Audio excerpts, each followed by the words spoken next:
So I caught, speaking of people that don't matter, this article came across my desk, and it's about this Howard Stern upset black NBA players ignore him while he's courtside. Is everything racial now? Anyways, I just wanted to play it. I just wanted to the audacity of that guy to think, and for them to print that, you know what I'm saying? Like, to think that you can actually, like, you should have to say hello to me. What? Like, what? No, I don't. I don't have to say nothing to you. Like, not a word. Like, the idea that yeah. Which is, again, just like this other woman. You don't matter. You don't fucking matter. If I never hear your voice ever again, my life won't change one iota. Really, y'all don't know this, y'all in danger. I'm a threat. I'm a gamble with your life, cause you know that it's okay. It's okay. You know I ain't letting up, my foot is on your neck. Take my word for it, it's a promise and a threat. Really, y'all don't know this, y'all in danger. I'm a threat. I'm a gamble with your life, cause you know that it's a bet. It's okay. You know I ain't letting up, my foot is on your neck. Take my word for it, it's a promise and a threat. I ain't never really wanna flex my gifts, but I think it's my time. Let me check my wrist. You can never dim my shine. I'ma keep on grinding till I reach the tip top. So I caught, speaking of people that don't matter, this article came across my desk, and it's about this Howard Stern upset black NBA players ignore him while he's courtside. Is everything racial now? And I thought back, and I'm thinking to myself, I'm like, wait a minute. Isn't Howard Stern kind of racist? Like, wasn't he kind of doing some stuff that was kind of out of pocket? You know? And I'm like, well, wait a minute.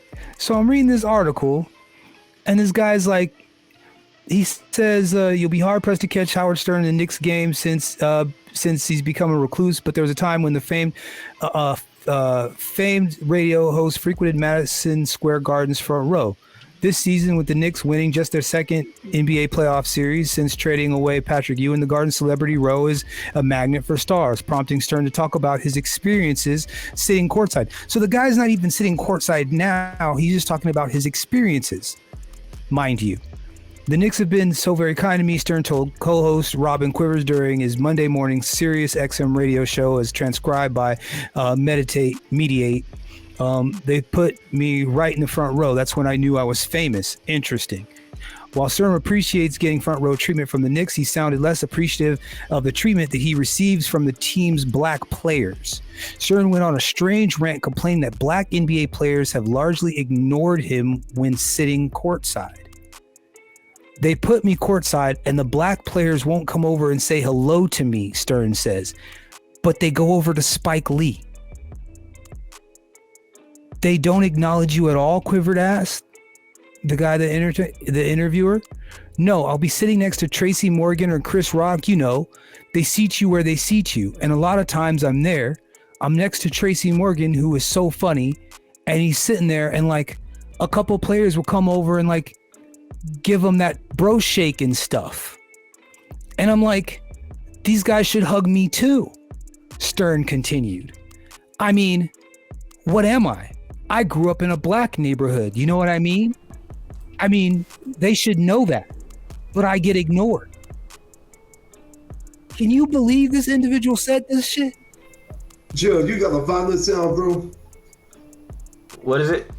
You got a violent sound. A violent sound? So sad music. Mark my motherfucking word. I even knew. I should have knew it was gonna be some bullshit today.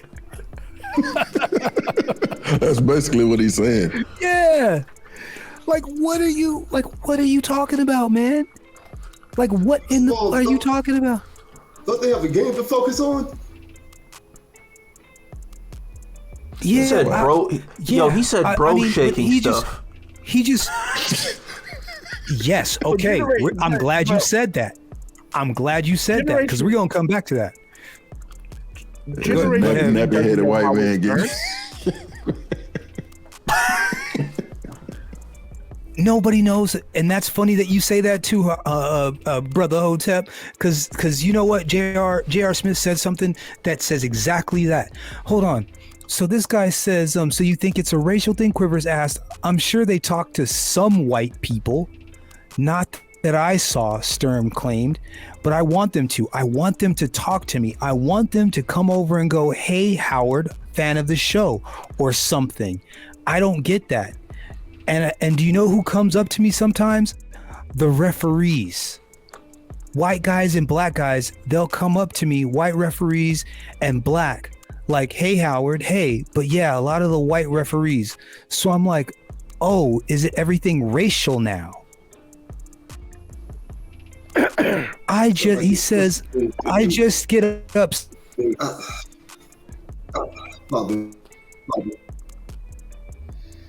I like people to recognize me, Stern says. I'd like to think it's the white thing, not my personality. I hope it's racial, that's all. He's a has-been, bro. Yeah, you're an 80-year-old nappy-headed white man, bro. These kids don't know you, bro. Yeah. Gen Z doesn't know him. The fuck is he talking about? I'm sorry, but what basketball players listens to him? LOL. I don't think I've ever met one, black or not. What did I say? Okay, hold on. Sorry. Oh, I ended up clicking it. My bad. I shouldn't have done that. I'm trying not to crash everything while I'm mid. That's the thing. It's like, bro, nobody knows who you are. It says Howard. Yeah, Howard. So Taylor Rooks, apparently, I don't know who that is, but Howard Stern is one of the most talented interviewers of all time. With that being said, this is a ridiculous stance. Many of them simply have no idea who he is, and people not knowing who you are isn't an insult. And J.R. Smith said, sorry, but what basketball player listens to him? LOL, I don't think I met one. But, okay, so that being said, gentlemen, I went back and I was like, you know what? Maybe he is a friend of black men. Maybe he's a friend of black people. Maybe, I think there was a story of him wearing blackface one time and so on and so forth. I'm like, maybe I have him all wrong. And I ended up finding a clip of him meeting with Magic Johnson. Magic Johnson had a show. Did you know that Magic Johnson had a show? Yeah, for a little bit. Yeah. Magic Johnson had a show. And Magic Johnson had this show, and Howard Stern was on it, and they had an interaction. And Magic Johnson goes on record by saying that he wanted to pretty well beat the shit out of this dude, and I don't blame him. We're gonna listen to. Hold on, let me just put this up here. We're gonna listen to how this interview went. And this is just one instance. I wanted to memorialize this one little thing real quick. And I wanted to get you guys' thoughts on what is being said here. So let's let this rock. Yeah.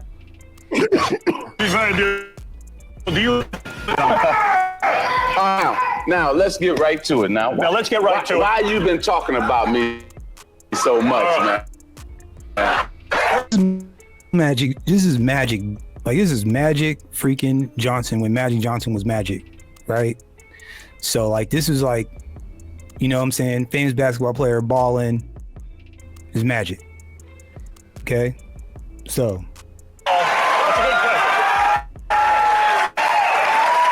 I've been in the talk show business for a while. You are a master of the basketball court. No one denies this. You've ever seen me? I played basketball against Midge Moss. So I would never tell you what to do in basketball. But first of all, what I think you got to do is the show needs some work. It does need some work. I think Sheila was. Now, do you think it's appropriate for you to go on a man's show and tell him how his show needs some work? Let's continue. Admit that. First of all, Sheila, the first night you came out, you're showing your breasts. You were showing dress more conservative than Maggie. You really should. Well, you know she can't rip off her top. She can rip off her top. She used to be with Prince. He was ripping her top off.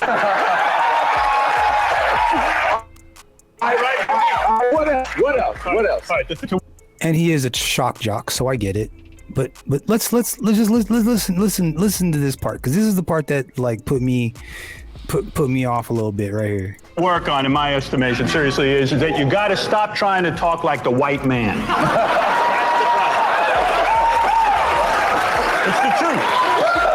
Everybody is. I read a fascinating article about you that they got a hold of you, gave you a speech coach, and they gave you a what other coach? An interview coach. For crying out loud, we need anybody can interview. Very simple. But what they're doing is they're tripping you up. Okay. Everybody's anti-ebonics. I say let it fly.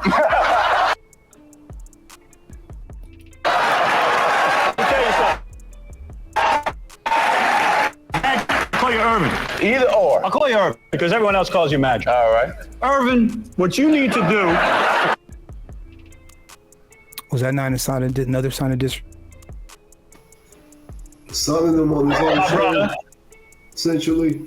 On his own show. Sunning on his own show, yeah. My brother. Is to really get down with the white show. Loosen up and you talk ebonics all you want. Because I see you having trouble out there because everyone's confusing you. What? Now, who is this? Confusing you. He's not intelligent enough to host his own show. Speech coach, because this guy ought to be hung from the rafters. I say we bring him out here and hang him. Hang the guy from the rafters. He's screwing you up. What is the name of this gentleman? I want to know the speech coach. His name is Arthur. Arthur, what the? A speech coach. He has a problem with the speech coach. Hell you doing the magic? I'm trying to get the white man. Listen, you're a black man. I grew up in the black neighborhood. I'm blacker than you are. Trust me. I'm blacker than you are. Oh, that's when you gotta get the fuck off the show. Yeah. That's when you get like, all right, thank you, get off. Yeah, you done fucked up. Off. But anyway, if the lady in the yellow is watching this show or this podcast, this is a great time to Me Too his ass. Great time. I mean, that's the one time. Beautiful that's time. That's the one time. That's the one time I might get behind a Me Too and be like, "Yeah, I saw that. You too. You too." I'm the blackest black man you'll ever meet. Okay. And I'm telling you right now, Roosevelt Long Beach is a black ghetto. Everybody, Murphy comes from there. Everybody talking like problem mouth. But you know what? I was one of the people. I know you want to go to that. Well, you know what? Why does everybody about Long Island, which is a black ghetto, comes from? They talk like this. A big marble mouth. But you know what? It was fascinating because I was one of the people. And I believe you should go to that. I know you won't understand every word you say. That's what you got. Why does everyone have to understand everything you have to say? You know what I'm saying? Like, who, on what level, on what planet does that make any sense? I mean, I get it. We've all seen, I guess we've all seen or like had some sort of we've had that white friend that thought he could let that stuff could pass, right? But this is his history though. Like this is his legacy. This is the kind of stuff that he does. So would you be all that surprised when the black players don't want to engage with you? They don't know you. And when they did, what little they know of you, you insulted arguably one of the most famous NBA players there ever was. You know what I'm saying? Broken, go ahead. And for years, it's Sigma brother. Yeah. use Robin Quivers forever as his shield. Oh, I can't be racist. She's my co-host. But like learning more and more about what we know in this space, like, yeah, she put up with it because she's a swirler. Yeah. Straight up divester. Yeah. Yeah. I don't know. It just, again, this is how they really, what I want you guys to do, and for everybody that's still here, who's still listening,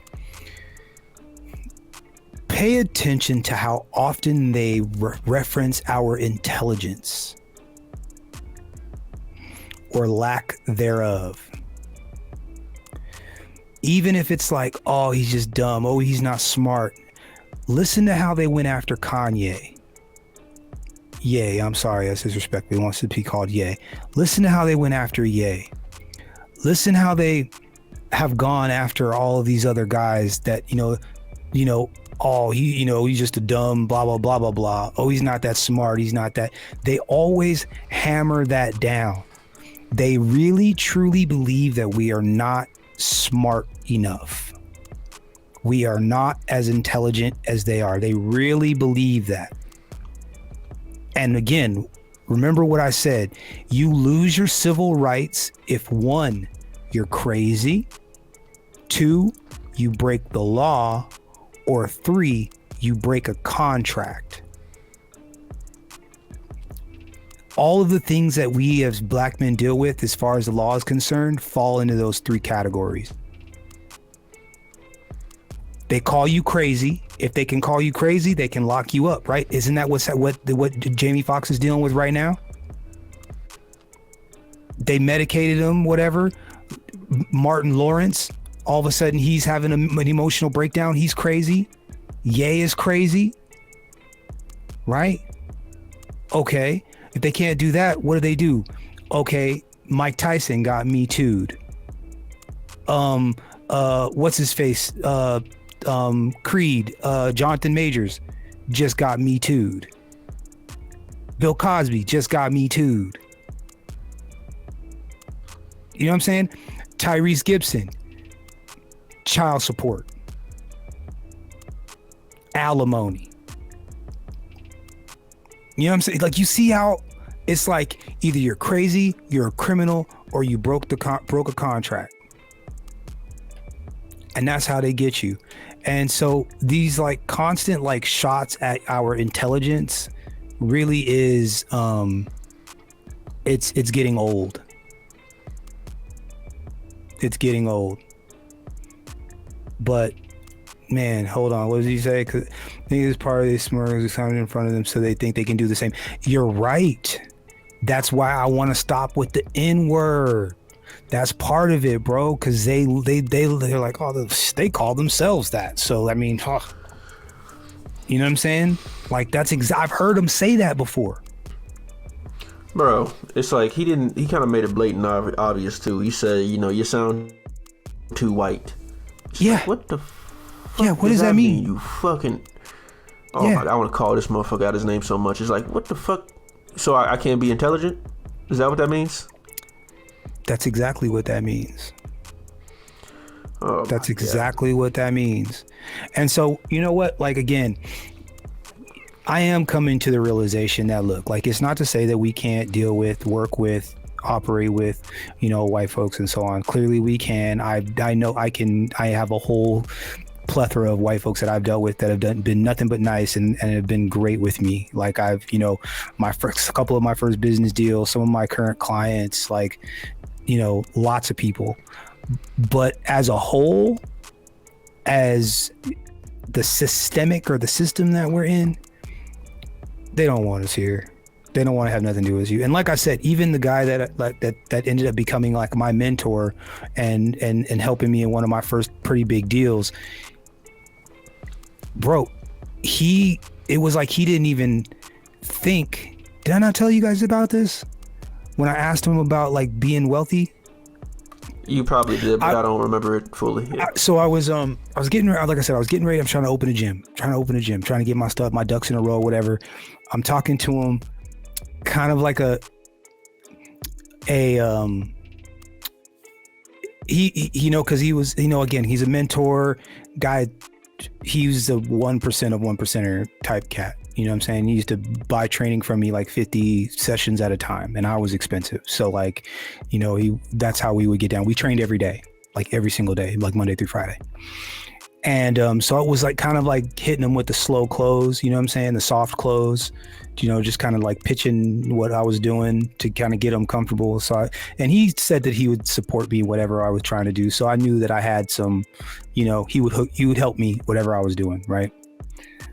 But as I'm getting ready to pull the trigger, he's like, Alvin, I mean, it seems like you got a good, nice thing. I mean, you come here, you pay, it seems like you gotta, why would you want to leave? Why would you want to leave from this? And I'm like working in in a small studio, owned by someone else that I was paying rent by the hour or by the month to like train in.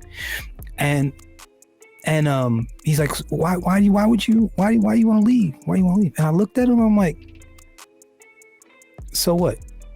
Like, you're the only person that could be wealthy? Like, I can't be wealthy? Like, why can't I be wealthy too? And he kind of stopped and looked at me, and I could tell he was embarrassed because it never even like came into he never even put me in that bucket. You know what I'm saying? Like, he didn't even look at me like that. And I was kind of like, dang, bro, like, I thought we were cool. You know what I'm saying? And it's like, I'm supposed to be your fucking pool boy forever? Is that what the fuck? Like, is that what it's supposed to be? And obviously, whether it was guilt or I had a good idea, he helped me after that. But it was just interesting because I could see a genuine moment where he never even considered me even being that. And I think most folks don't.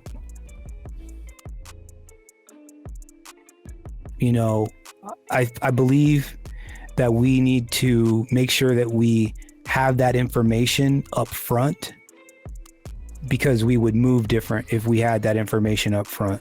You know what I'm saying? Yeah. This country, especially, this whole country just views us as an underclass. Like, it's mandatory. It's by default. So as soon as we try to do something that's very out of their realm that they think we should be doing, like building our own damn empire, they're just like, yo, what are you doing? Yeah. Because it's why you want to do that? Yeah, it's like this whole like bigoted way of thinking is woven into the fabric of our society. So like, It doesn't surprise me at all. It's just like white people, like people who for years, all of a sudden you do something like that, they start to ask questions. It's like, huh? Yeah. It's like, I know you for this amount of time. Like, why would you think I wouldn't want to own my own business? Like, why would that even creep into your mind? Yeah. Like, of course I do. Yeah. Yeah. It's like, I'm sorry. I want to work for you. I want to work for you forever. Okay. Got it. Yeah. Yeah. Slave Farms 2.0, man. God damn. Slave Farms 2.0, bro. I'm telling you, I was not joking when I said that. By the way, Red Sigma also has a channel. Those of you that are still up in here, Red Sigma creates content also. He's a content creator. Do me a huge favor. Red Sigma, put your link to your channel in the chat for me. Look, like I said, we're growing together. We're growing this thing up piece by piece. Anyways, I just wanted to play it. I just wanted to the audacity of that guy to think, and for them to print that you know what I'm saying? Like, to think that you can actually, like, you should have to say hello to me. What? Like, what? No, I don't. I don't have to say nothing to you. Like, not a word. Like, the idea that yeah. Which is, again, just like this other woman. You don't matter. You don't fucking matter. If I never hear your voice ever again, my life won't change one iota. like the threat.